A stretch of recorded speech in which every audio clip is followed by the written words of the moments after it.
Buenas tardes, gracias a todos por su participación. Un agradecimiento especial a Beatriz, nuestra profesora de la facultad y no solo de nuestra facultad. Ahora leeré una versión resumida de su currículum. Verdaderamente muchas gracias, Beatriz, por tu gran disponibilidad.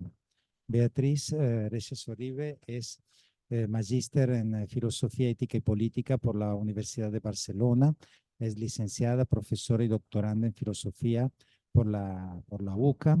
Actualmente es profesora asociada a cargo de Historia de la Filosofía Medieval y de la Facultad de Humanidades de nuestra universidad. Es coordinadora del Consejo de Investigación de la Facultad de Humanidades y directora de los proyectos de investigación PIUNSTA, Voluntad Natural y Deliberativa en Maestros de Teología de París del siglo XIII. Es miembro pleno de la Red Latinoamericana de Filosofía Medieval. Es investigadora doctoral del programa de investigación de Historia de la Filosofía Medieval del Centro de Estudios Filosóficos de la Facultad de Filosofía de la UCA. Miembro de SOFIME, investigadora de posgrado doctoral de la Comisión Maestros de la primera mitad del siglo XIII, dirigida por la querida doctora Laura Corso. Fue becaria doctoral de CONICET, miembro de la Sociedad Tomista Argentina, miembro y fundadora de la Sociedad Internacional Tomás de Aquino, Argentina, miembro del Centro de Estudios Clásicos y Medievales, CECIM, el Comahue, desde el 2004 hasta su cierre, profesora titular de Ética en UFASTA y asociada de la misma materia. Fue también profesora asociada en el Departamento de Formación Humanística de UFASTA y adjunta en la Universidad de El Salvador y la UCALP, docente en la UCA en Museo Social. Y finalmente quiero remarcar que es autora del libro La voluntad del fin en Tomás de Aquino y de más de 30 publicaciones científicas sobre filosofía medieval y filosofía del derecho, publicadas en España, América y Argentina.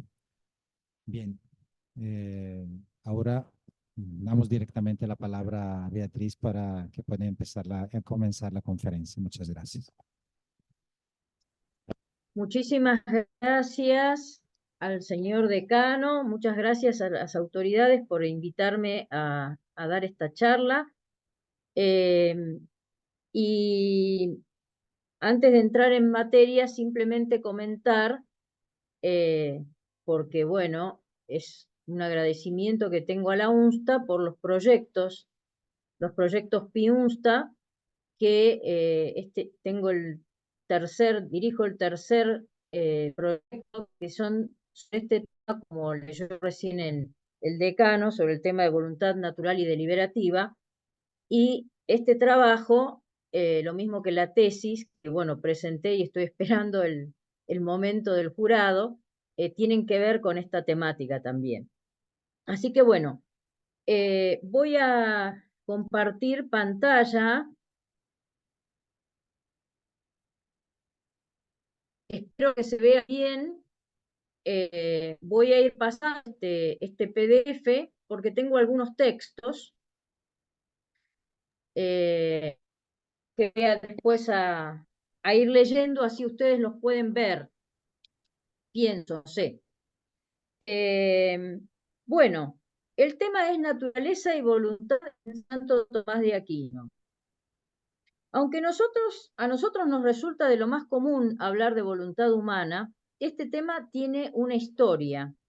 No es una noción que haya sido valorada del mismo modo a lo largo del decurso del pensamiento antropológico. Ahora vamos a hablar de este asunto en Tomás de Aquino, sabiendo que hay elementos nocionales que recibe de ciertas fuentes o autoridades y que pueden ser considerados en ese contexto histórico, pero también encontrando aquello nuclear siempre esencial que hay en su doctrina. El tema de esta conferencia es presentar qué entiende el Aquinate por voluntad, en particular por voluntad humana, y qué relación tiene con la naturaleza del mismo hombre. Entonces, empecemos por la voluntad. Empecemos por ver a qué se llama voluntad. Si recordamos algunos elementos básicos de la filosofía tomasiana, tendremos en cuenta que dentro de la estructura antropológica del hombre, en lo que pertenece al alma humana, encontramos potencias, hábitos y actos. El angélico sigue una línea aristotélica que le permite entender el orden y complejidad del alma. De manera que nosotros podemos preguntarnos si la voluntad es una potencia, o sea, una cualidad operativa, o si es un acto, es decir, la actualización, la operación de alguna potencia que constituye su perfección o su fin. Así procede, por ejemplo, nuestro autor cuando busca qué quisieron decir sus predecesores al hablar de una voluntad natural y de una voluntad deliberativa. Sobre esto en particular volveremos un poco más adelante. Ahora vayamos a la Suma Teológica para encontrarnos con lo que allí se expone sobre la voluntad. Dice Tomás que, este es el texto que voy a leer, la voluntad sigue al entendimiento, pues así como una cosa natural tiene ser por su forma, así también el entendimiento está en acto por su forma inteligible.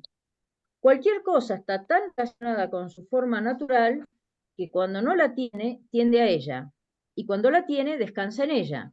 La naturaleza intelectual tiene una tendencia similar al bien aprendido por la forma inteligible. Esto es, cuando tiene el bien, en él descansa, cuando no lo tiene, lo busca. Y ambos pertenecen a la voluntad, por eso en cualquier ser con entendimiento hay voluntad, como en cualquier ser con sentidos hay apetito animal. En esta cuestión, Santo Tomás habla de la voluntad divina, o sea, está hablando de que en Dios hay voluntad, ¿no? ¿Por qué empezamos por aquí? Porque cuando trate de las voluntades angélica y humana, dará por supuesto lo enseñado en esta cuestión 19.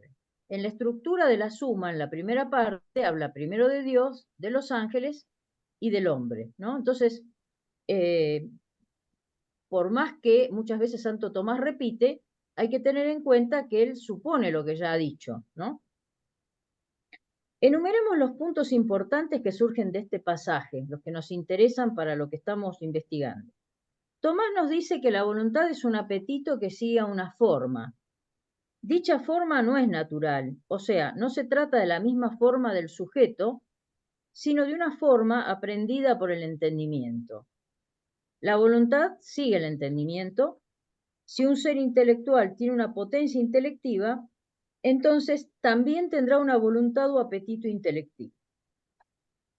Luego, al tocar el tema de la voluntad angélica, afirma que algunas criaturas tienden al bien por un conocimiento que llega a conocer la razón misma de bien. Estas tienden al bien de un modo perfecto y no simplemente dirigidas al bien por otro, como es el caso de los que carecen de entendimiento, ni solamente a un bien particular, como las que no tienen más conocimiento que el sensitivo, sino que tienden al mismo bien universal. Esta tendencia se llama voluntad.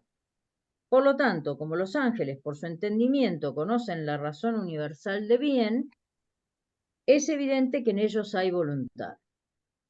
Fin de la cita. De este texto podemos extraer algunas nociones que amplían el corpus, o sea, la respuesta de la cuestión 19. Voluntad es una tendencia al bien universal. Y además, esa tendencia solo es posible en aquellos seres que pueden conocer la misma razón de bien. O sea, en el caso del hombre, que no sería en el caso del ángel, el bonum in communi. Pero podemos preguntarnos, ¿qué significa atender al bien universal? ¿Acaso significa atender a un bien abstracto, como el fundamento de esta tendencia pareciera sugerir, en el caso del hombre, repito, ¿no? Que tiene abstracción. De ninguna manera, ya que el conocimiento del bonum in communi es un requisito para poder tender a todo bien. Así se puede decir que la voluntad es la tendencia a todo bien. O sea, esto de bien universal se refiere a que todo bien puede ser objeto de la voluntad.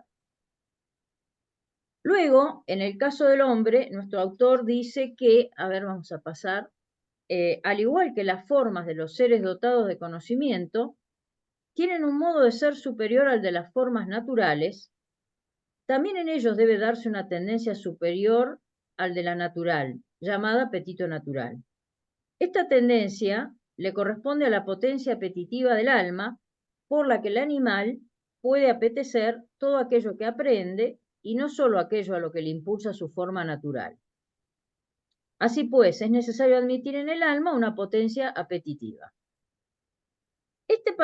Este pasaje nos permite considerar la necesidad de que exista en el alma la voluntad como potencia apetitiva, ya que su jerarquía vital le permite conocer la jerarquía del alma humana, ¿no? O sea, hacerse intencionalmente las formas aprendidas. Esta jerarquía supone una mayor cercanía con el Creador, ya que, dice Tomás, los seres dotados de conocimiento se acercan a una cierta semejanza con Dios, en quien preexiste todo, como dice Dionisio. Es decir, tener las formas, ¿no?, existiendo de alguna manera en el cognoscente es un modo de ser superior, ¿no? Es otra jerarquía. Así podemos avanzar a comprender la voluntad humana como un apetito que sigue a las formas conocidas, las cuales están en la mente del hombre según el nivel cognoscitivo que le corresponde como vivienda racional. Tal como dice el angélico, lo conocido por el entendimiento es genéricamente distinto a lo conocido por el sentido.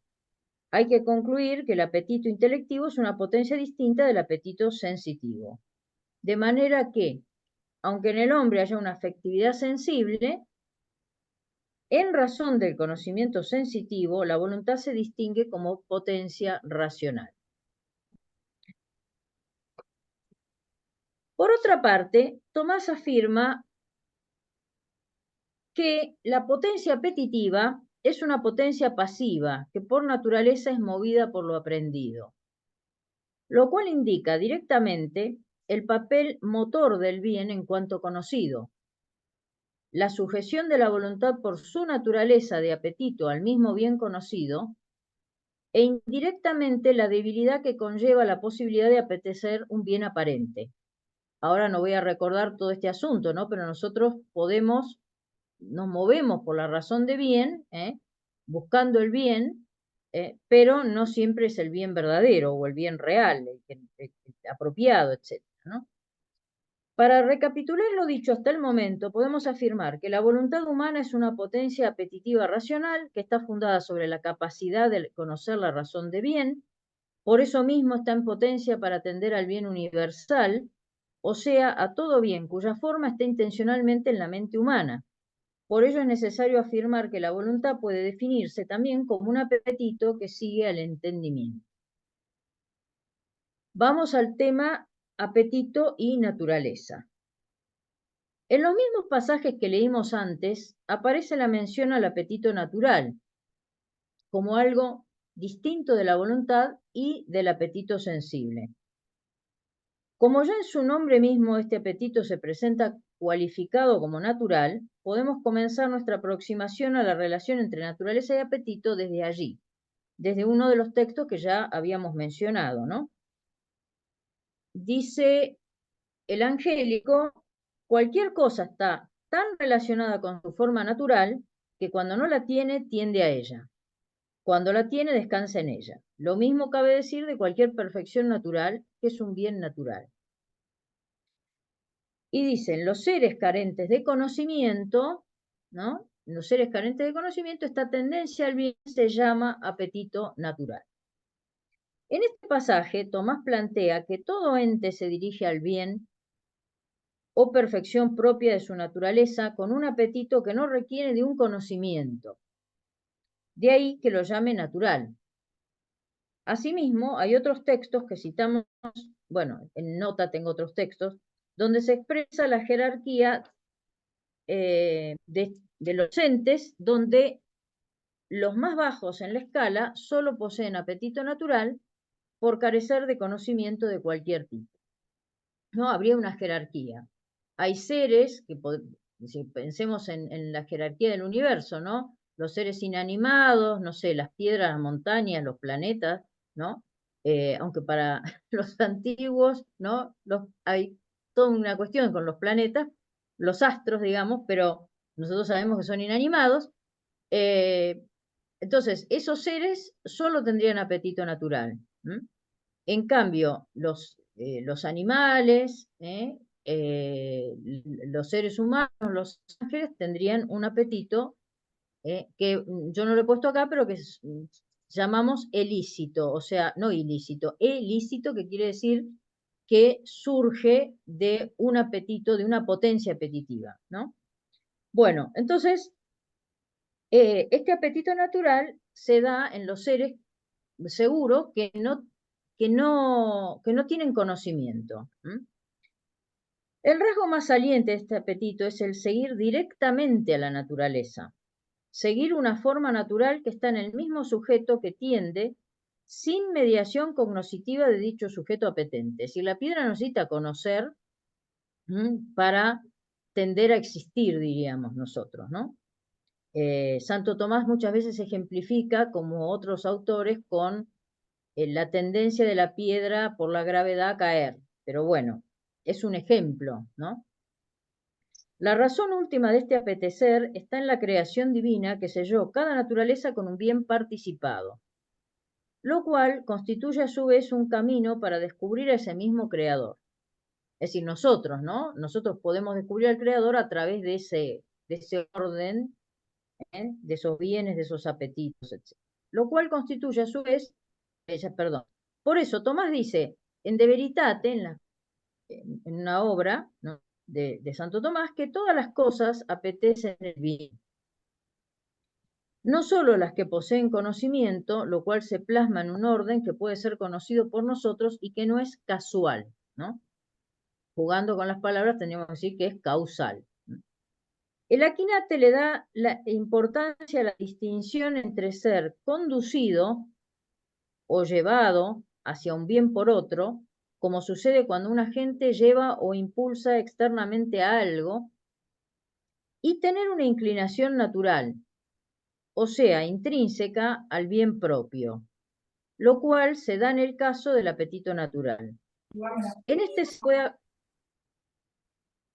este se puede hablar de un pondus, un peso, ¿no?, que surge de un principio intrínseco, mientras que impulsar algo hacia un fin ajeno es violento.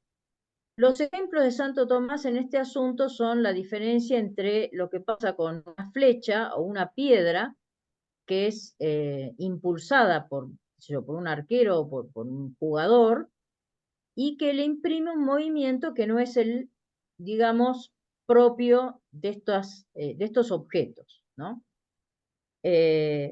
Repito que son ejemplos que ilustran y que no necesariamente significa que el apetito natural de la piedra o de una esfera sea el caer, ¿no?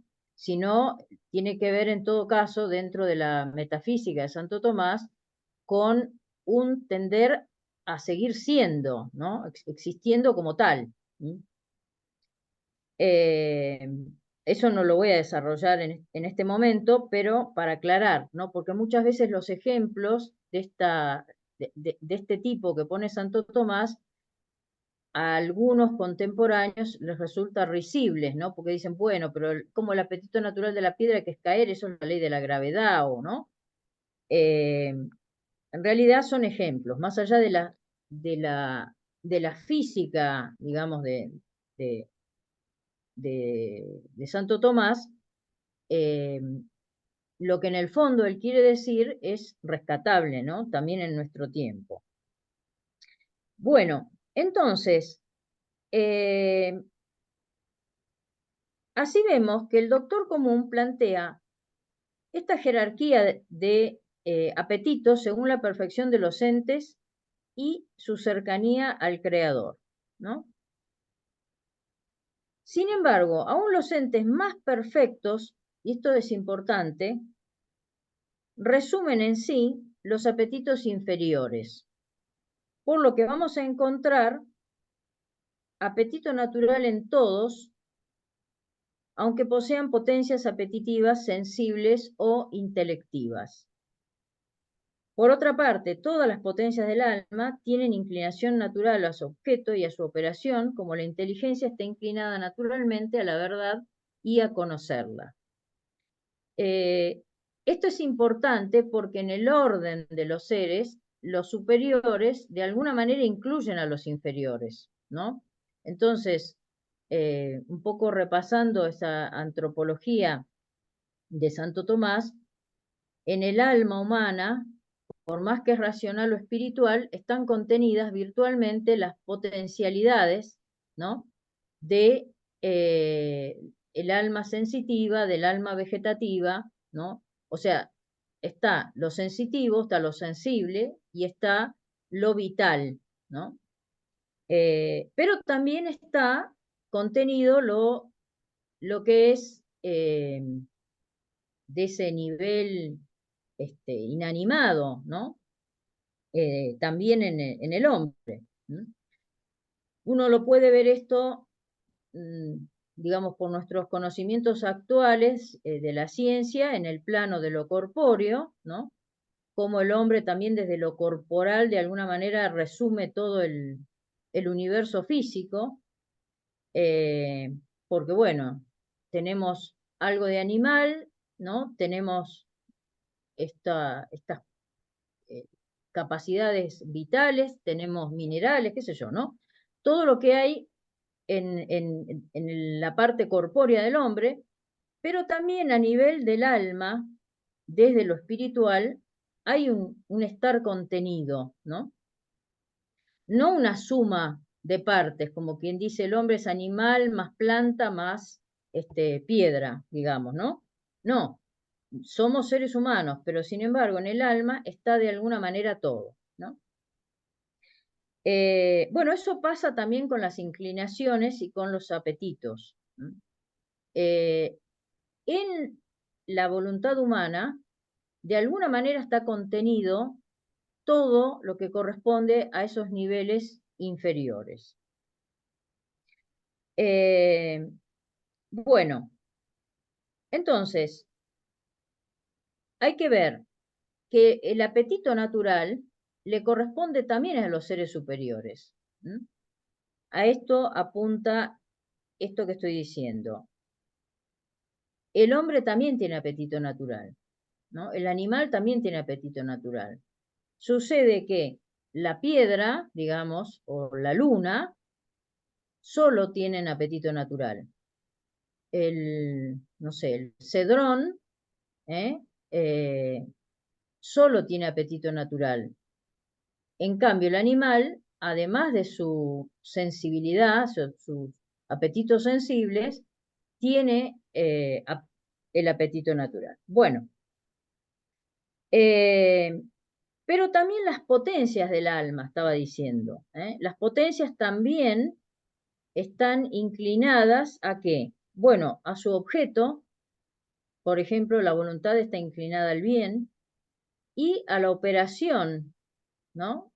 De obtener ese objeto.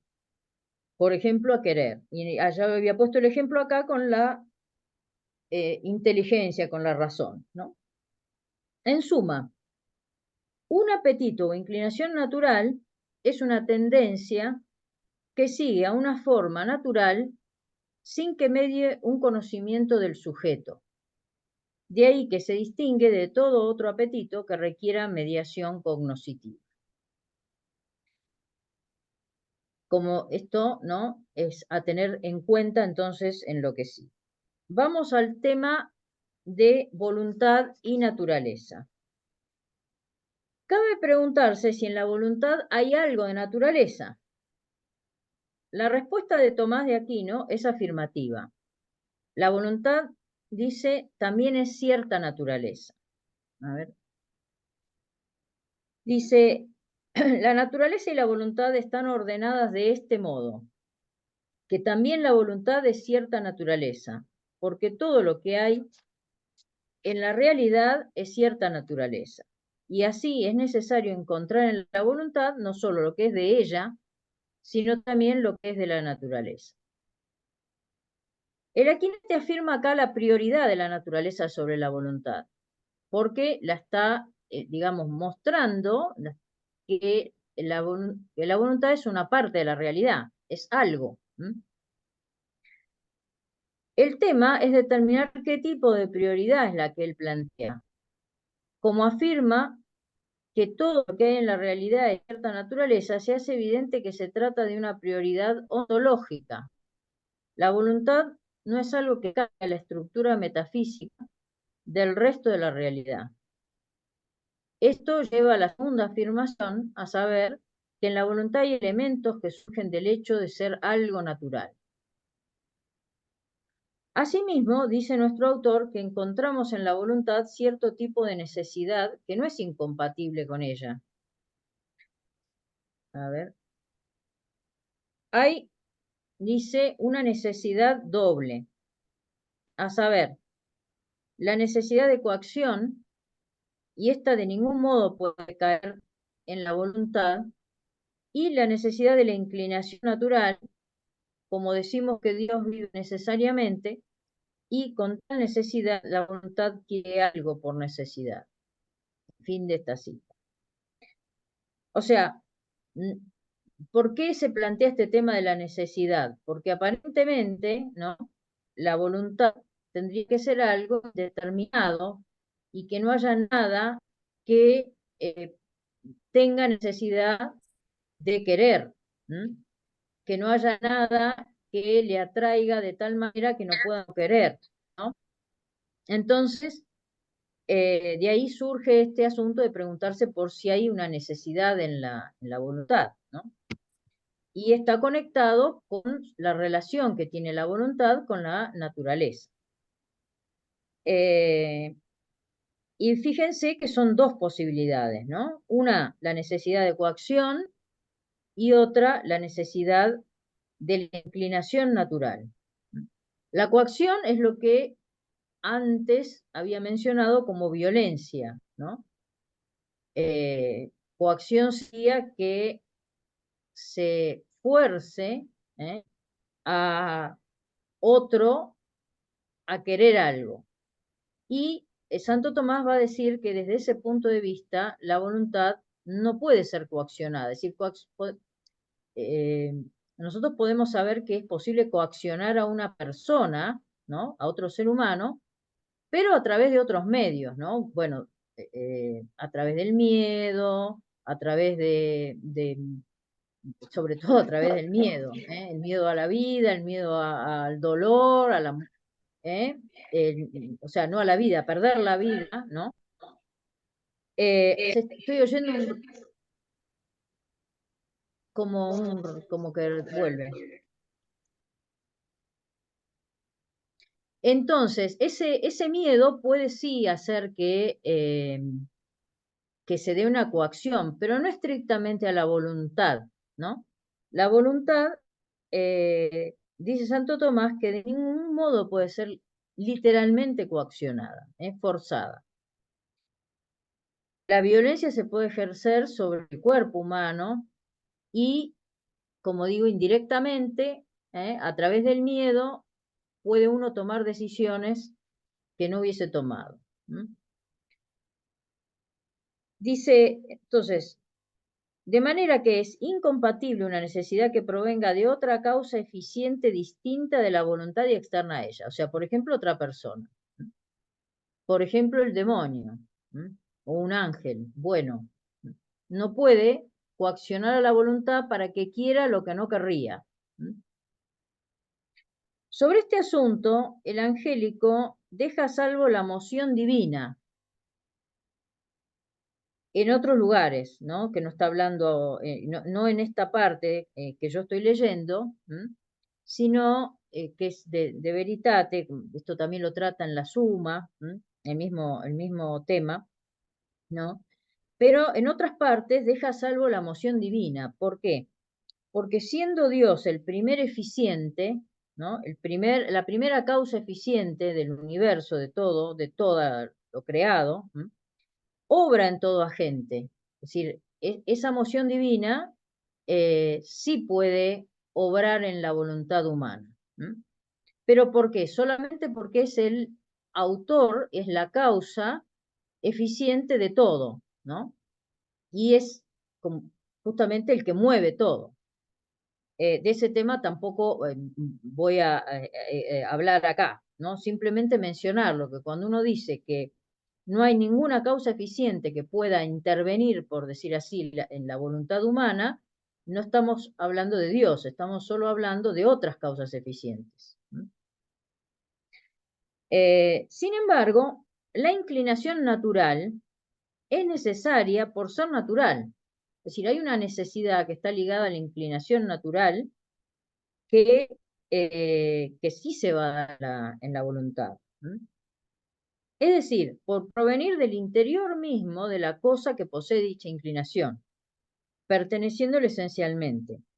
En la medida en que la voluntad es también algo natural, posee una inclinación natural. Cabe aclarar que lo que es necesario, esto es muy importante, creo yo, desde mi punto de vista, lo que voy a aclarar ahora, ¿no? Que lo que es necesario, o sea, donde hay necesidad, donde no puede no darse, es la inclinación, no la consecución del fin de la misma. En el caso de las realidades que no poseen dominio de la operación, o sea, que no son libres, la consecución solo requiere la eliminación de los obstáculos para que el fin se alcance. Por ejemplo, todas las inclinaciones vitales se cumplen en la medida en que los requisitos externos están dados, como el crecimiento de una planta si recibe agua y luz, y está en una tierra, en un terreno apropiado, ¿no?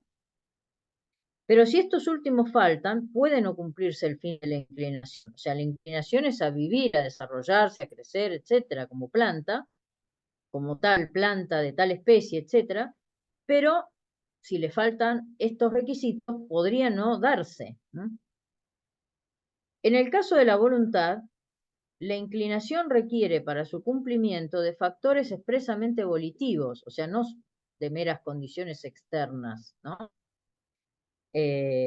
Distinguir la inclinación a cierto bien de su consecución es realmente fundamental para comprender el estatus de cualquier inclinación.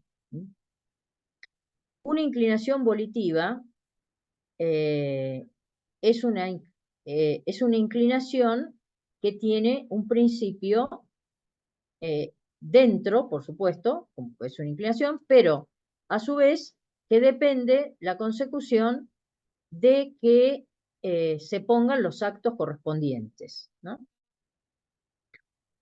En la voluntad, como en cualquier criatura, esta inclinación natural proviene del Creador.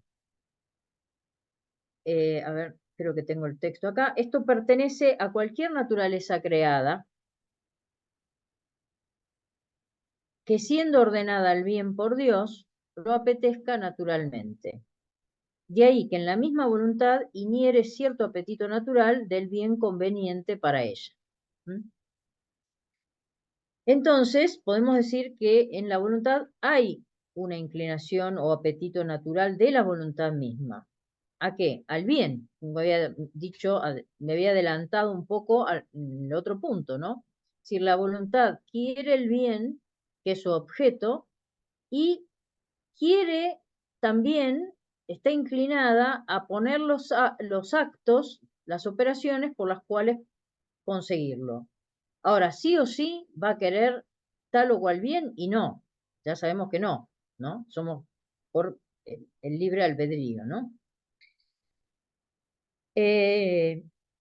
Vamos ahora a una noción que tiene ya mucho que ver con este tema de la voluntad y la naturaleza, que es el de la voluntas ut natura. Es una noción, la digo en latín, voluntas ut natura, la voluntad como naturaleza, ¿no? Se podría traducir, pero todos los autores, ¿no?, que en su momento trataron el tema, fueron muy reticentes a terminar de traducir o encontrar una locución definitiva para estas nociones, ¿no? Así que es muy bueno, sobre todo porque uno en este caso está trabajando con un autor del siglo XIII, ¿no? Que ya digo, uno lo toma en lo que tiene de histórico, pero también tomamos lo que es de siempre, la enseñanza que podemos sacar, pero para poder apreciarlo bien, tenemos que tratar de entender bien, ¿no? Lo que querían decir ciertos términos, ciertas locuciones en su contexto histórico, ¿no? En el del mismo autor, dentro de su obra, pero también en relación a sus contemporáneos y predecesores, las fuentes. Bueno, entonces, asimismo encontramos que la Quinate recoge de sus predecesores una división de la voluntad en ut natura y ut ratio. Así, ¿no? Ut natura y ut ratio. A propósito de explicar las voluntades de Cristo. Ahora vamos a, no lo quiero adelantar esto, pues si no. No todos los antecedentes del angélico en este asunto utilizan exactamente las mismas locuciones, sino muchas veces voluntas naturalis y voluntas deliberativa, ¿no? Voluntad natural, voluntad deliberativa. En griego, unas expresiones que ahora, bueno, sí las voy a ir mostrando porque si no, célesis y búlesis. Acá aparecen los términos que están en el Evangelio ¿eh? Y que motivaron todo este asunto.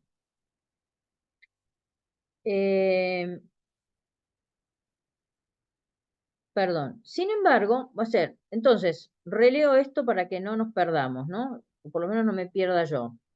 No todos los antecedentes, entonces, no todos los antecesores utilizan los mismos términos, que son estos que estoy mencionando, voluntas naturales, voluntas deliberativa, télesis, búlesis, voluntas sub natura, voluntas ratio, y algunos otros,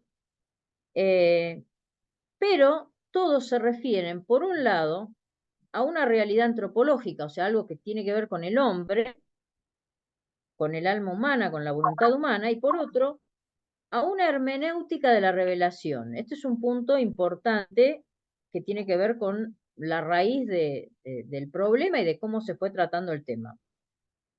Por ejemplo, y acá está la cita modelo a la que me quiero referir, en el Evangelio de San Lucas dice Jesucristo: Padre, si quieres, aparta de mí este cáliz, pero no sea mi voluntad sino la tuya.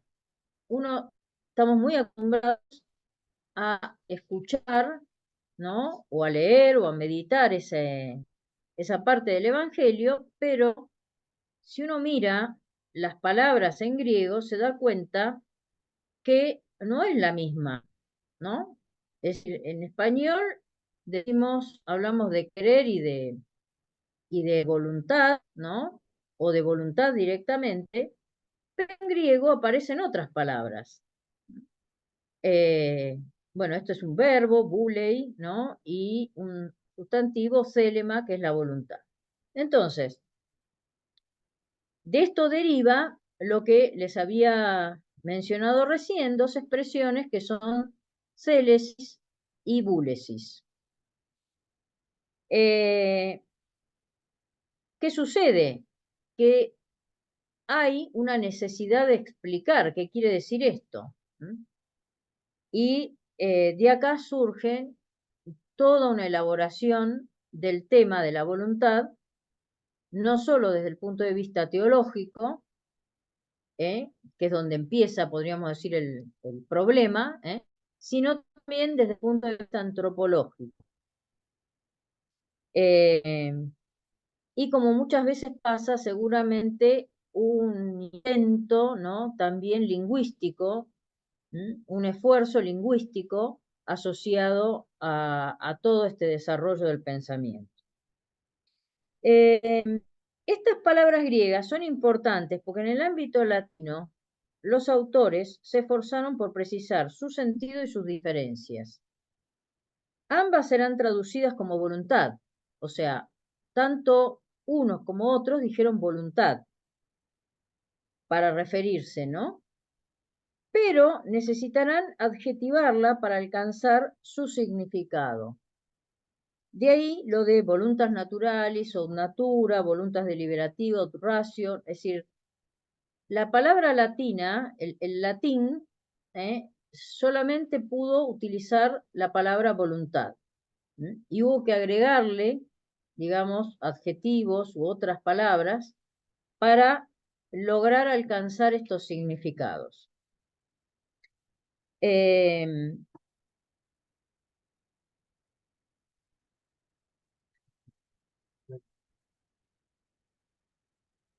Perdón, no sé qué será, pero le están diciendo a mi esposo que hay gente queriendo entrar a la charla y no pueden. Aparentemente sería el entrar a YouTube, pero no sé por qué puede ser, perdón, ¿eh? Aclaro esto por las dudas. No quiero interrumpir, pero Muchas gracias, bueno, profesora. perdón. Si quieren intentar Bien, entrar por el link de Zoom, no porque el sé, link no de sé, YouTube eso está no lo caído. sé. Ah, ¿el YouTube está caído? Sí, ese no va a funcionar. Pero que Ah, intenten bueno, entrar por el Zoom, van a poder perfectamente, no hay intenten problema. entrar por el Zoom. Perdón, entonces lo envío y Muchas gracias. perdón, ¿eh? A ver, que yo lo encuentre. Acá te lo mando, el Zoom está abajo. Mm, Ahí está, perdón, ¿eh? Bueno. Entonces, de aquí, entonces surge la necesidad de preguntar qué es esa voluntad. Es decir, volvemos, ¿no? Aquí hay una referencia en los evangelios, ¿no? A Cristo que habla en dos sentidos de voluntad, en dos sentidos de un querer. Y surge la necesidad de preguntar qué es esa voluntad, o mejor, esas voluntades, ¿no? Si es posible que la voluntad del Hijo sea otra que la del Padre, eso es uno de los temas clave que movió teológicamente el asunto. Si el Hijo, como Dios y hombre verdadero, tiene una o dos voluntades, es un tema que formó parte de las controversias cristológicas que culminaron en el Tercer Concilio de Constantinopla del 680-681. Culminó con la condenación del monotelismo, que postulaba una sola voluntad de Cristo. En la historia de estas nociones intervienen autores como San Máximo el Confesor, San Juan Damasceno, el traductor de la obra del Damasceno, de Fide Ortodoxa, sobre la fe ortodoxa, la fe verdadera, digamos, que se llamaba Burgundio de Pisa, es un autor muy importante, como traductor, digamos, ¿no? Un enlace muy importante entre lo griego y lo latino. Después hubo de San Víctor, en el siglo XII, ¿no? Un autor anónimo que todavía hoy se discute sobre él, que es el autor de una suma de sentencias, también del siglo XII, Pedro Lombardo, ustedes lo conocerán seguramente, que es el autor también de unas sentencias que fueron comentadas y se siguen comentando, ¿no? Y en general, varios de sus comentadores posteriores, entre los que podríamos nombrar a principios del siglo XIII a Guillermo de Auxerre, Felipe el Canciller, Esteban Langton, después franciscanos como el hermano Alejandro, Juan de la Rochelle, dominicos como San Alberto Magno y, bueno, por supuesto, San Tomás, otro franciscano contemporáneo de Santo Tomás, San Buenaventura, y otros, por supuesto, ¿no? ¿Por qué? porque todos tenían que tratar el tema cristológico, de Cristo, de su humanidad, de su divinidad, de las voluntades y todo este asunto, y en general lo hacían comentando las sentencias de Pedro Lombardo, donde aparecía el tema y a otros que se iban agregando, ¿no?, en los comentarios, y todos terminaban, digamos así, hablando de lo mismo y encontrándose con estas expresiones y teniendo que explicarlas, ¿no? Y de ahí surge una gran riqueza, ¿no? Porque uno podría decir, bueno, tanto comentario de comentario, ¿no? ¿Qué edificó? O sea, ¿para qué comentar y por qué no ser creativo, como dicen ahora, ¿no? Bueno, sin embargo, el pensamiento de estos autores, y ustedes piensen la grandeza del siglo XIII surge la universidad, ¿no? Y surge de esto, ¿no? De un estudio donde había que prestar atención a unas fuentes, a unas autoridades. También prestaban atención a sus contemporáneos a los que, yo siempre digo esto que es al revés de lo que hacemos nosotros, ¿no? A los contemporáneos no los citaban muchas veces. Decían alguno, dijo, ¿no? Y no los citaban. Y citaban a las verdaderas autoridades, qué sé yo, citaban, no sé, a San Agustín, ¿eh? O citaban no sé, bueno, al mismo Pedro Lombardo, pero los contemporáneos no aparecían citados, ¿no? Aparecían, digamos, los que se dedican sobre todo a estudiar esto, determinar las fuentes, ¿no? Encuentran esto, ¿no?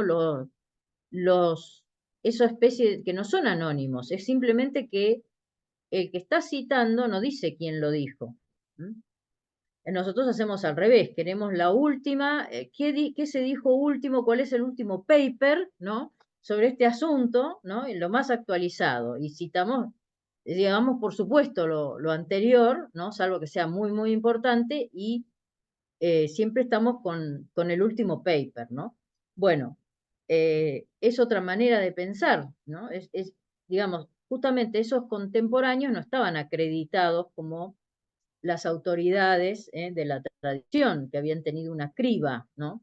Porque además habían tenido que ser copiados, ¿no? No como nosotros que tenemos a un clic imprimimos, ¿no? O ahora ni imprimimos, mandamos por digital. Entonces, tenía un gran valor estos comentarios porque se iba elaborando una noción, ¿no? Es decir, trabajaban sobre algo que ya otro había trabajado y, como muchas veces se ha dicho, ¿no?, se paraban sobre hombros de gigantes, ¿no? Se iba haciendo cada vez más, ahora que gusta mucho esto de construir, ¿no?, el conocimiento, bueno, lo cultivaban, pero de alguna manera podríamos decir que también se construía, entre comillas, porque se subían sobre ese desarrollo previo. Bueno, entonces, eh, a partir de todas las elaboraciones del tema cristológico, se puede hablar, desde el Concilio de Constantinopla, de voluntad divina y voluntad humana de Cristo, ¿no? Esto es dogmático, ya que la voluntad sigue la naturaleza. Es decir, si en Cristo hay dos naturalezas, la divina y la humana, también hay dos voluntades. Pero además, dentro de la voluntad humana, esto es lo que hace más al tema nuestro, se pueden distinguir las dos voluntades que mencionábamos anteriormente, o sea, una deliberativa y una natural, ya que son propias del hombre. Al menos ese fue el planteo que se trataba en los comentarios y textos de este periodo filosófico. En este momento nos interesa solamente hablar de la que más llama voluntad subnatura. Habíamos anticipado, el Aquinate se preocupa por determinar si se trata de una potencia especial del alma humana o si es cierto tipo de acto. Dice más, voluntad subnatura y voluntad subratio no son diversas potencias, sino una, cuya diferencia está en relación con la aprehensión precedente. Porque la voluntad sea la razón, ya que el proceso de la voluntad es proporcionado al proceso de la razón. Se trata de dos voluntades, es decir, dos especies de actos de la voluntad.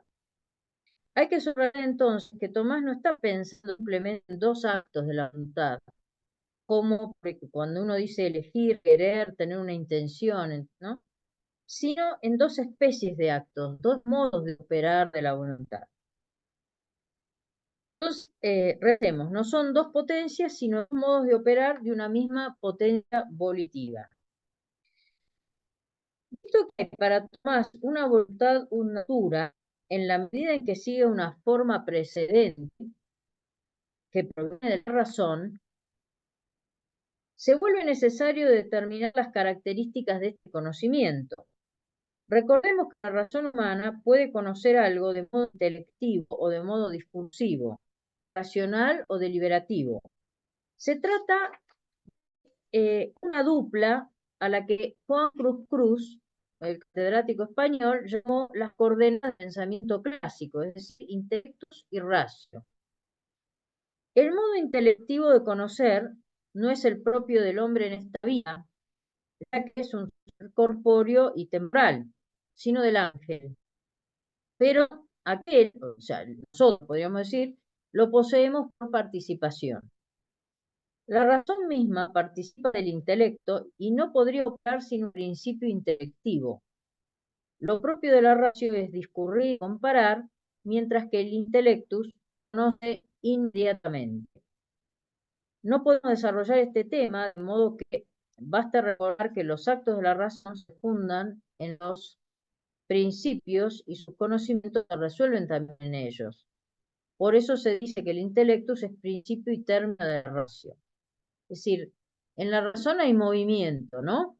Es decir, nosotros discurrimos, pensamos, calculamos, comparamos, etcétera, cuando vamos conociendo, pero ese movimiento de la razón tiene que sostenerse sobre algo, dice Santo Tomás, ¿no? Que en esto tiene una base claramente aristotélica este punto, ¿no? No porque no estén otros autores también colaborando, pero si hay un movimiento, tiene que haber un principio de movimiento, ¿no? Es decir, la razón cambia. Conoceremos mañana lo que hoy todavía no conocemos, ¿no? Y hoy conocemos lo que ayer no conocemos tan bien, ¿no? O no conocíamos en absoluto. Entonces, hay un movimiento de la razón, hay como un proceso temporal, ¿no? Un discurso, un trabajo, muchas veces esto está también visto, por ejemplo, en Joseph Pieper, ¿no? Eh, Peguer es un autor importante para este tema. Entonces, la razón discurre, digamos, trabaja, piensa, calcula, etc. Y tiene que tener un principio. Bueno, ¿cuál es el principio? El principio es una base firme que está dada por los principios del conocimiento que los provee el intelectus, ¿no? También se lo puede traducir por intelecto, por entendimiento, bueno, en fin. Y esa base es conocimiento que, digamos, no se da en un proceso, es inmediato. Tiene una evidencia que sea, digamos, la evidencia de los principios, ¿no?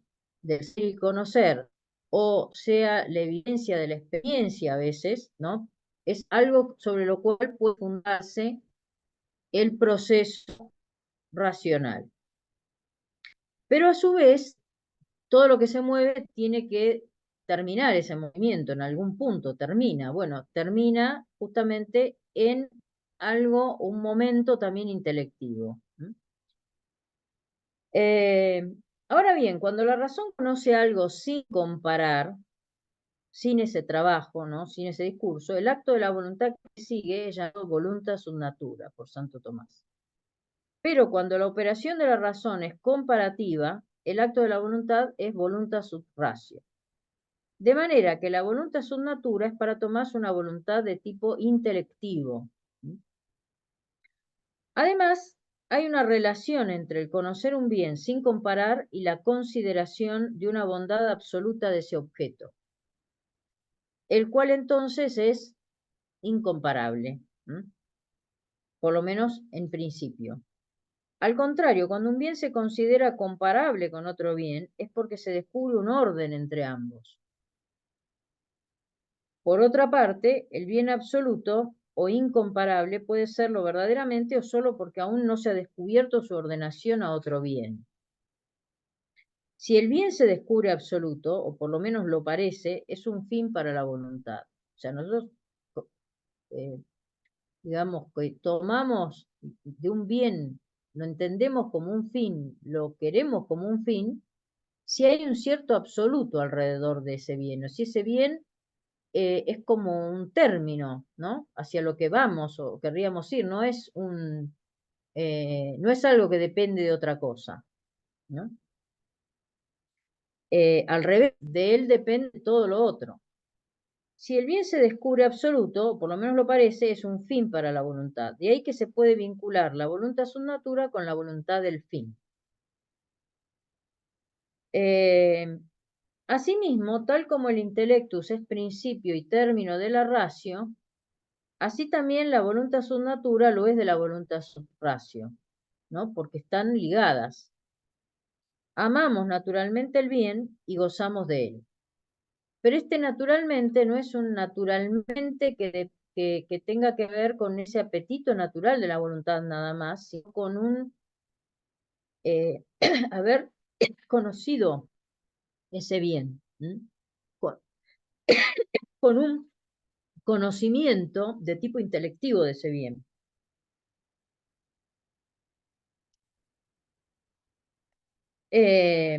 Por otra parte, hay que preguntarse por qué Tomás llama voluntad sub natura a la operación de la voluntad que sigue a la razón, o sea, el intelectus, ¿no?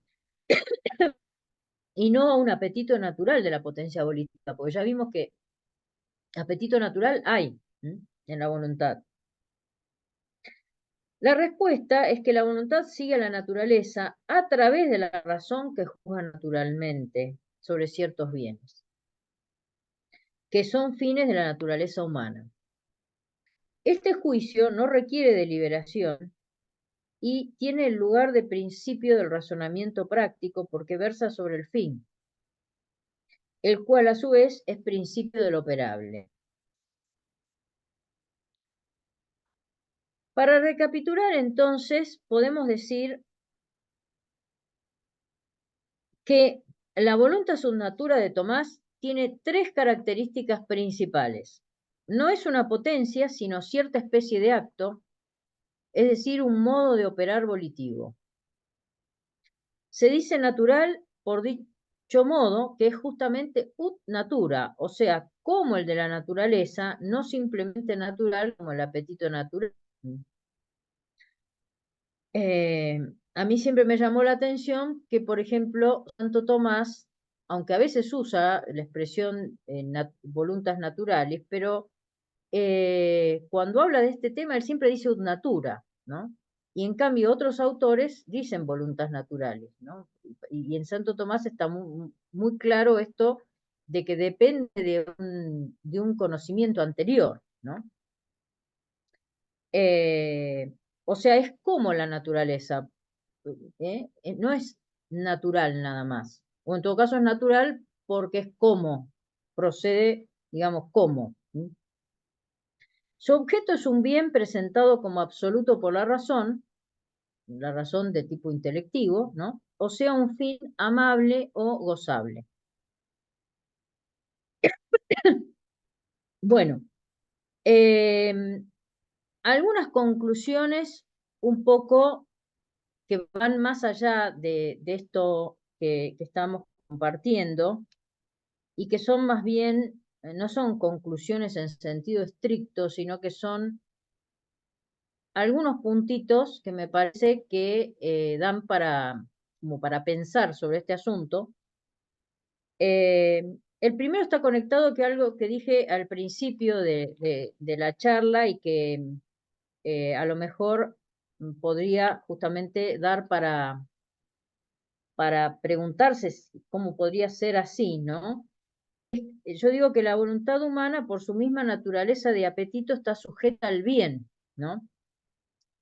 Y esto daría para decir, bueno, pero ¿y el libre albedrío? ¿Qué hacemos con el libre albedrío? ¿Cómo uno va a decir que la voluntad está sujeta a algo, ¿no?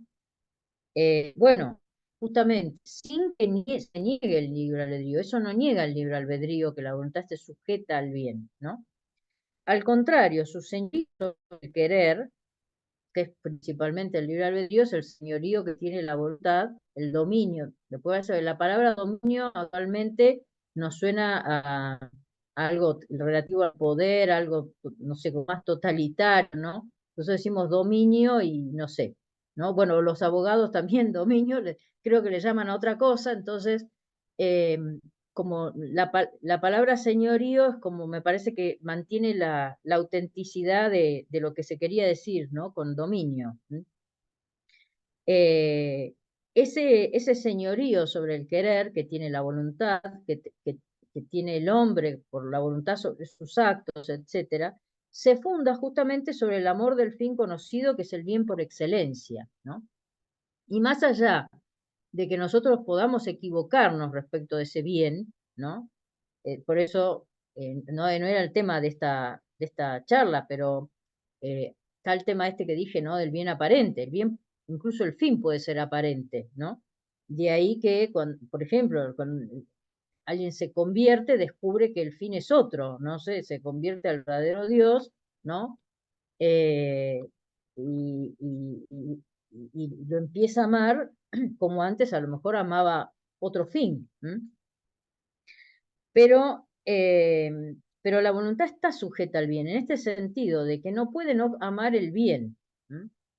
Eh, no puede no amar el bien. Y algo que, bueno, yo tampoco desarrollé, pero es que cuando todo el tema que trata Santo Tomás sobre el fin último, ¿no? El fin no puede no ser amado, el fin último no puede ser no ser amado, ¿no? Es posible que sucesivamente descubramos otro fin, ¿eh? Pero si algo es vivenciado, digamos así, para ponerlo en términos contemporáneos, como fin, no podemos no quererlo, dice Santo Tomás. Tendríamos que tratar de no pensar en eso, dice. Bueno, la voluntad siempre puede no querer pensar, ¿no? Puede hacer que la razón no piense, pero en la medida en que lo tenemos delante de algún modo, ¿no?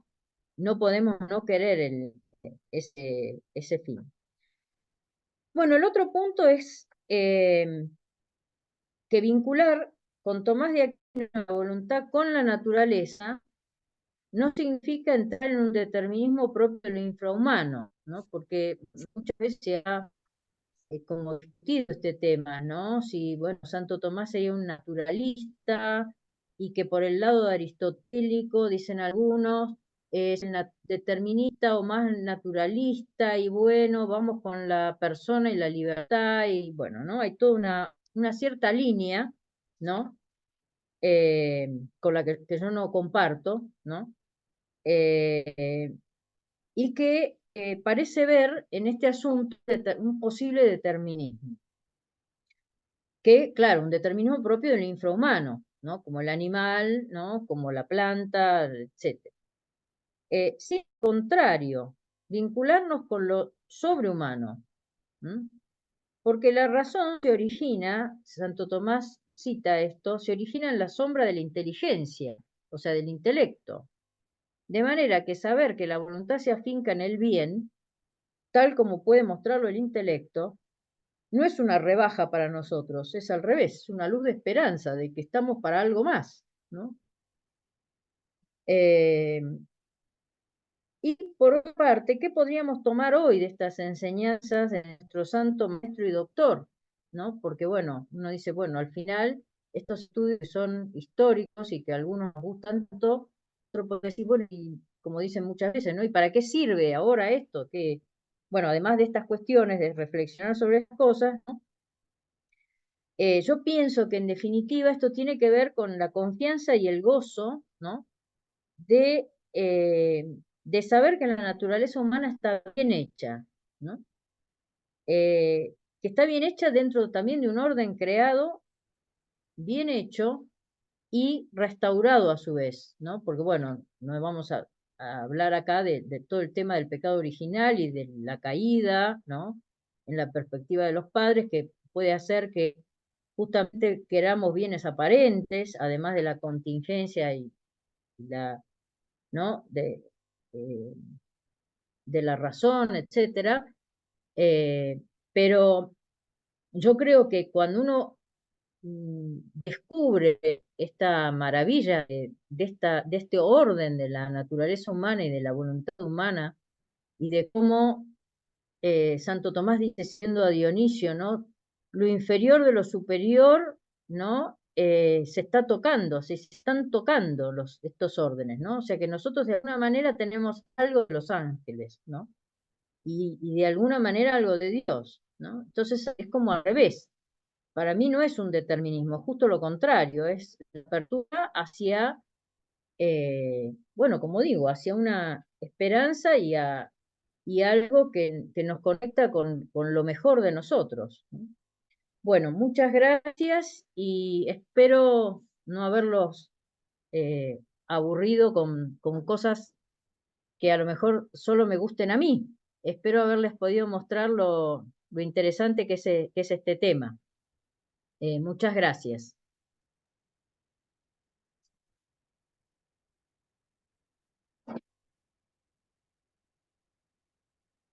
Muchas gracias a usted, profesora, por la conferencia. Vamos a abrir ahora un tiempo de preguntas. Para aquellos que estén conectados por Zoom, pueden colocar las preguntas en el chat, y para quienes están presentes en la universidad, tenemos este tiempo si quieren hacer algún comentario o pregunta.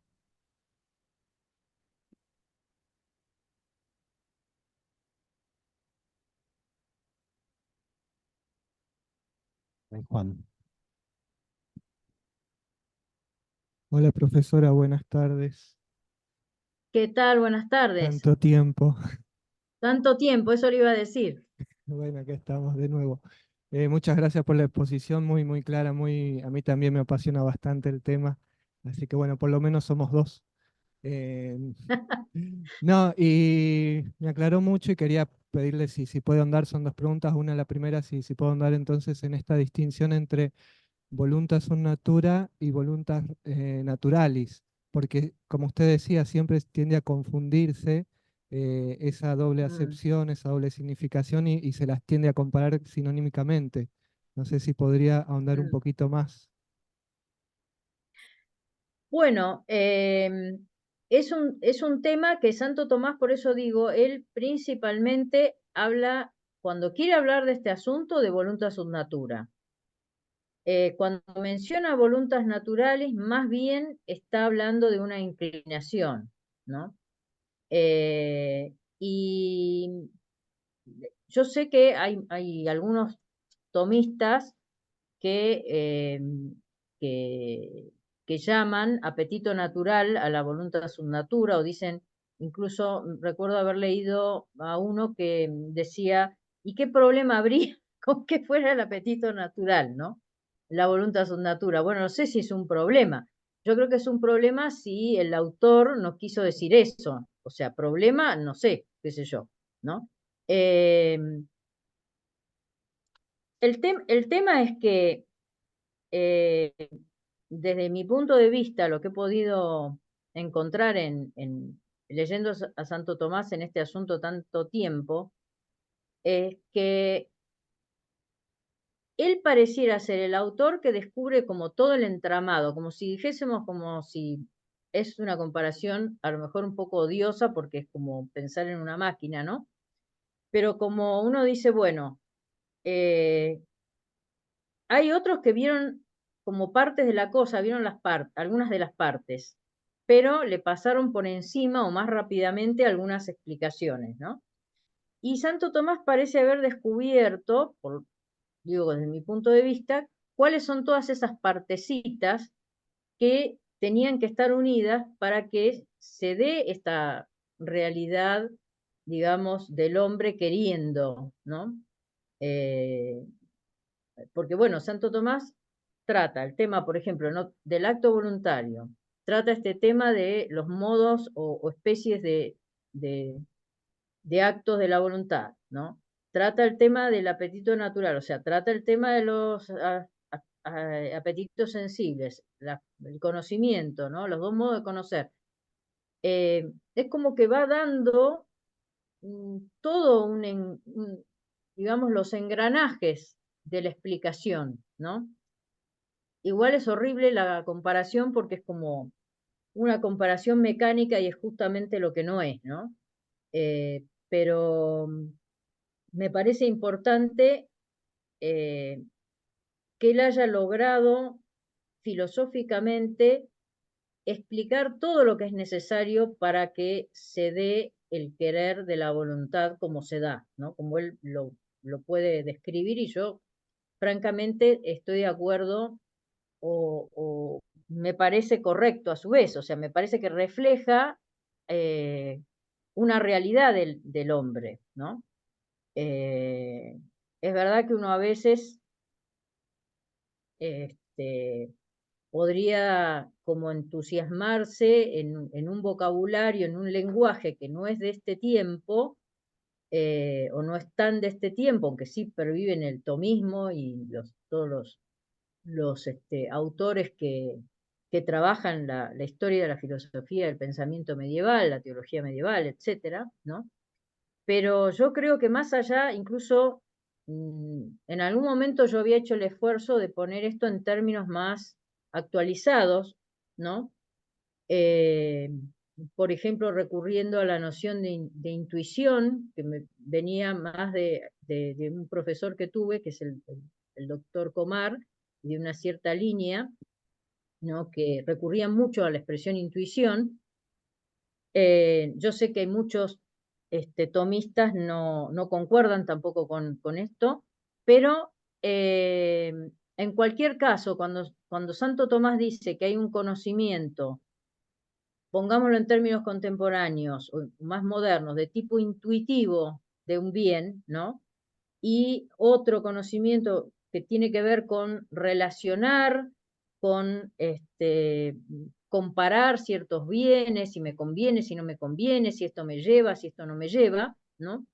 Yo creo que se entiende bien lo que él quiere decir, ¿no? Y yo a eso le encuentro un valor eh, importante. Por supuesto que detrás está esa voluntad naturales o ese apetito natural de la voluntad que tiene que ver con la tendencia al bien que tiene el hombre y que a su vez, como la voluntad es la potencia apetitiva del hombre, a su vez la voluntad tiene que tener como el resumen, podríamos decir así, en su inclinación de todo lo que el hombre quiere, ¿no? Por eso es que hay una tendencia de la voluntad, una tendencia previa a cualquier conocimiento al bien, como cualquier potencia, digamos así, ¿no? Eh, no sé si te he respondido. Sí, sí, sí, y también pensaba, y esta era la segunda pregunta, en orden a la perfección del obrar humano, en el orden a perfeccionar nuestra naturaleza que está ahora actualmente caída y reparada, cómo se va Mm, perfeccionando nuestra voluntad en el hecho de que el conocimiento va pasando de un modo más discursivo a un modo más intuitivo, en la medida en que uno, digamos, primeramente está, como usted dice, ¿no? La comparación que uno hace, pienso, por ejemplo, en la vida ascética, por así decirlo, donde uno tiene que comparar bienes, establecer mm. jerarquías y distinguir, a medida en cuando uno va sanando su propia naturaleza por la acción de la gracia y el obrar virtuoso, se empieza a hacer más connatural el bien a uno y empieza a ser un obrar mucho más expeditivo, más pronto, más rápido, más un natura entonces. Sí, sí. Justamente, bueno, hay un tema que es justamente este de la connaturalidad con los bienes virtuosos, ¿no? Con la virtud. Eh, Esa es otra cuestión interesante, porque Santo Tomás incluye de alguna manera dentro de lo que puede querer uno un natura, esos bienes de la virtud, porque eh, la virtud facilita el conocimiento, ¿no? Hay un tema que es, uno se va acercando al fin y va viendo más claro el fin, como cuando uno va por el camino, ¿no?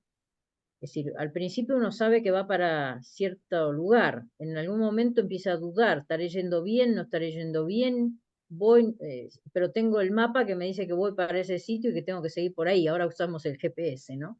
Bueno, finalmente, cuando uno se está acercando, empieza a ver el fin, ¿no?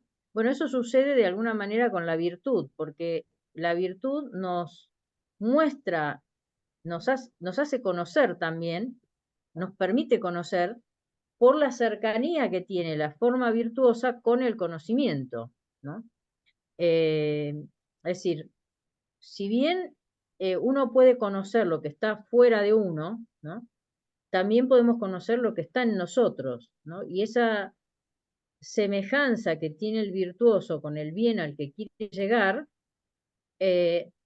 hace que, bueno, lo pueda conocer mejor y a su vez pueda ser objeto, digamos, de un querer ut natura. Así que sí, la connaturalidad virtuosa es parte de esto que veníamos hablando, ¿no? También se podría llamar ut natura, ¿no? Justamente porque no es solo lo natural del origen, digamos, lo natural como sería el apetito natural, sino lo natural que es como lo que es conocido naturalmente, ¿no? Ahí hay un problema que es qué pasa con los vicios morales, ¿no? Con la vida del que justamente no es virtuoso, ¿no?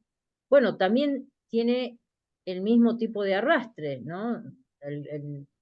Parece cuando tenemos vicios morales que eso que a lo que estamos habituados es como lo más cercano, ¿no? Con la diferencia que en la naturaleza siempre queda un resto y siempre habla, es decir, por decirlo de algún modo, ¿no? Es decir, siempre atrás de todo va a estar aquello que originalmente queremos, no se borra nunca del todo, ¿no? Esto Santo Tomás lo reafirma mucho al punto que dice que ni los condenados ni los ángeles caídos dejan de tener una voluntas naturalis, aunque sea, que tiene que ver con esa inclinación al bien, que es la voz de Dios, ¿no? Es decir, les queda eso porque está puesto por creación, ¿no? Entre paréntesis, es lo que, a mi modo de ver, por lo que pude observar también en la obra de Santo Tomás, lo que constituye de alguna manera parte de la pena del condenado. No que sigue queriendo como queremos nosotros algo que todavía no conseguimos, pero como lo que queríamos, digamos así, lo que queríamos en el fondo y ya nunca, nunca vamos a tener, ¿no? Pero no desde el tener, ¿no? No desde el tener de una cosa, sino desde el ser algo, ¿eh? Que debe ser algo realmente espantoso, porque nosotros tenemos en esta vida siempre abierta la esperanza, ¿no? A que por lo menos Dios nos cure de nuestras iniquidades y aunque sea en el purgatorio, nos limpie de todos los restos, de todos los vicios que hemos adquirido en esta vida, ¿no? Ahora, el purgatorio nadie habla, ¿no? Pero en realidad es la misericordia, digamos, ¿no? Porque nosotros, no es un tema jurídico penal, como muchas veces se plantea nada más, tiene que ver con algo antropológico muy serio, ¿no? Y bueno, yo no me quiero imaginar, ¿no? No tener ni siquiera esa esperanza de decir, bueno, lo que no limpié yo me lo va a limpiar el Señor, ¿no?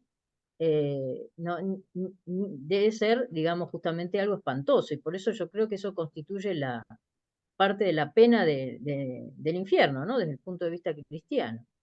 Que queda la voz de la naturaleza, que queda la inclinación natural, en este caso, ya no como algo que se puede adquirir, digamos que se podría alcanzar, sino simplemente como eso que está ahí, que nunca vas a tener, digamos, ¿no? Nunca vas a hacer, tendríamos que decir en este caso. Bueno, Muchas gracias. no quiero ser muy trágica.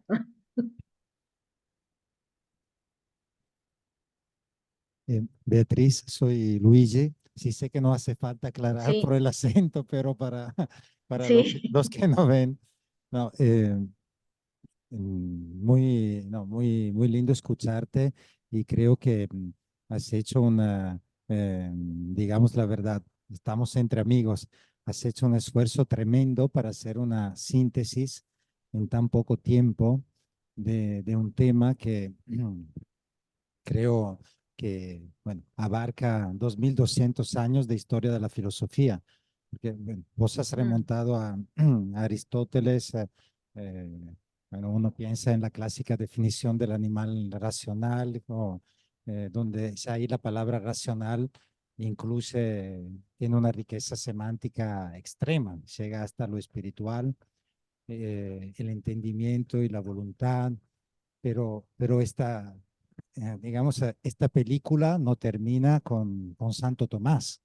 Esta complejidad de la dimensión volitiva de la persona, bueno, yo lo digo así como más como amateur que como, no soy un filósofo profesional, pero uno ve que este tema, volando un poco más alto o un poco más bajo, sigue hasta en la filosofía renacentista, en la época barroca, reaparece un poco más alto en la etapa idealista y llega hasta Freud, hasta el periodo, vos has hecho la referencia al ser o no naturalistas, hasta en el naturalismo contemporáneo. Entonces digo, esta complejidad creo que has hecho nos has ayudado a acercarnos justo con este tema, voluntad conforme a naturaleza o voluntad conforme a razón. Nos hemos dado cuenta que no es algo, no es una contraposición y justamente en la última diapositiva has intentado aclarar un poco los términos de esta síntesis conceptual. Ahora viene, después de la pregunta, la segunda pregunta de Fray Juan, que nos has acercado un poco más a una dimensión moral, o sea, a una dimensión práctica. Yo quisiera hacer una pregunta, capaz que un poco básica. Esta complejidad de la voluntad, mm, hasta desde el punto de vista antropológico, ¿es beneficiosa para la persona, para el individuo? O sea, has visto, ahora no me acuerdo, me parece como en la mitad de la conferencia vos has hecho esa referencia a la voluntad que busca el bien absoluto, creo que has dicho, el bien universal, y de ahí descienden los otros bienes. Es muy importante esta cola de ahí descienden los otros bienes. ¿Es beneficiosa esta estructura bastante compleja de nuestra dimensión volitiva? Bueno, muchas gracias, Luigi. Yo lo que pienso es que la primera cuestión es si es real o no, digamos, ¿no? O sea, si es acorde con algo que hay en el hombre o no. Eh, Porque si es así, incluso si pongámonos, ¿no?, en esa cuestión de no tomarlo como yo lo tomé al final, que dije un rayo de esperanza, qué sé yo, tomémoslo como problemático, ¿no? Y digamos, bueno, ¿y qué vamos a hacer si es así, ¿no? Eh, en realidad, el tema es que eh, como el hombre es, como vos recordabas recién, animal racional, o sea, tiene lo espiritual y lo corporal y tiene una parte que va a sobrevivir al tiempo, pero que vivimos en el tiempo, eh, sería, me parece, imposible si no tuviese esta complejidad la voluntad, ¿no? Porque, o sea, yo me imagino una voluntad, por ejemplo, que solo pudiese pasar de una cosa a otra, ¿no? Saquemos la metafísica de que tanto Tomás que diría que ni siquiera hubiera podido pasar a la primera cosa, ¿no? Pero imaginémonos dejando eso que fuésemos queriendo una cosa, después otra, y después otra, y después otra, y después otra. sí esa complejidad de que hay un de dónde y un a dónde, ¿no? Eh, yo creo que sería bastante triste. Eh, yo no puedo imaginarme, porque bueno, es difícil imaginarse cómo quiere un animal, ¿no? Los las voliciones, digamos, sensibles de un animal, porque bueno, las nuestras, por más que sean sensibles, están atravesadas por la razón, ¿no? Por lo espiritual, entonces, bueno, es difícil, pero supongamos que fuésemos como un animal que va queriendo una cosa y la otra, o sea, no, yo no le encontraría beneficio a eso, ¿no? Para el hombre. Que un poco la vida eh, inmoral, ¿no? Podríamos decirlo de alguna manera, o la vida relativista, ¿no? Eh, nos, nos puede llevar a eso, ¿no? De alguna manera se me ocurre que, que podrían, ¿no? Tener que ver con eso, no sé. Y después, más bien yo pienso que sí, ya, es decir, pienso que sí es beneficioso, más que tenerlo, que creo que es inevitable, saberlo, ¿no? Como saber que nosotros podemos conocer el bien y que cuando algo nos atrae profundamente, hay una voz que nos indica algo, ¿no? Está bien, alguien podría decir, bueno, si sos un perverso, una perversa, un, no sé, delincuente, asesino, o todo lo que ustedes quieran ponerle de calificativos, ¿no? Eh, la voz interior capaz que te llama a matar gente. Bueno, ahí estaríamos en otra dimensión, ¿no? eh, en la dimensión o del pecado ya estructural, por llamarlo de alguna manera, o de alguna clase de enfermedad mental, no sé, en fin. Ahora, para una persona común que no está ni tan caído ni tan elevado, ¿no? Yo creo que es más bien beneficioso, porque beneficioso esto de saber que si hay una voz dentro mío que me atrae algo, me atrae realmente, ¿no? Me atrae como un bien y me atrae de manera, eh, no a través de algo que es destructivo, sino de algo que verdaderamente conecta con algo profundo. Yo creo que eso es beneficioso saberlo, que algo tiene que ver con mi naturaleza, con algún bien que mi inteligencia, mi conocimiento me ha mostrado de algún modo, ¿no? Eh, Porque la naturaleza, incluso así, ¿no? De alguna manera también nos conecta con Dios. ¿No? O sea, eso es lo que pienso, en ese sentido, ¿no? Gracias, Beatriz. Muy beneficiosa tu aclaración también. La verdad que muy valorable. No sé si hay otras preguntas. Bueno, si no hay otras preguntas, gracias, gracias Beatriz por este gran aporte que ha marcado el sexto encuentro en el marco del programa del jubileo. Y bueno, aprovecho también, Beatriz, para agradecerte enormemente y públicamente por todo lo que haces por la facultad. Muchos no lo saben, pero nos has ayudado verdaderamente a implementar en este año, en estos años, todo un programa yo diría, de recuperación, de intento de recuperación del ideal clásico de universidad. Así que muchísimas gracias por todo lo que estás haciendo por la facultad. Y gracias a todos los presentes, tanto en forma presencial como virtual. Y bueno, hasta la próxima.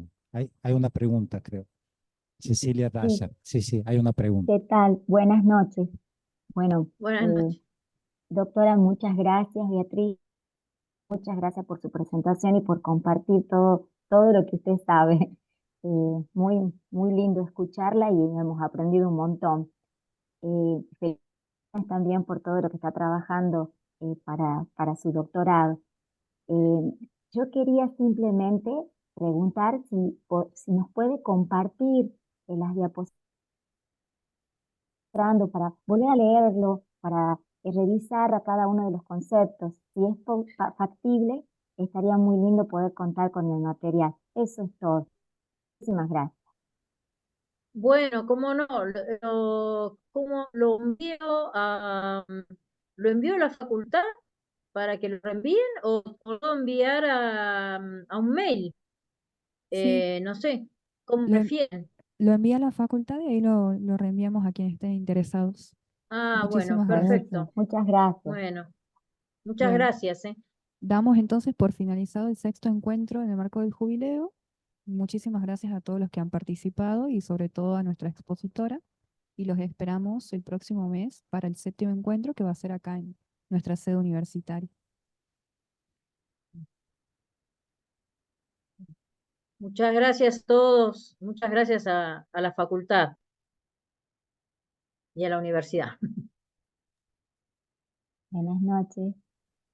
Buenas noches.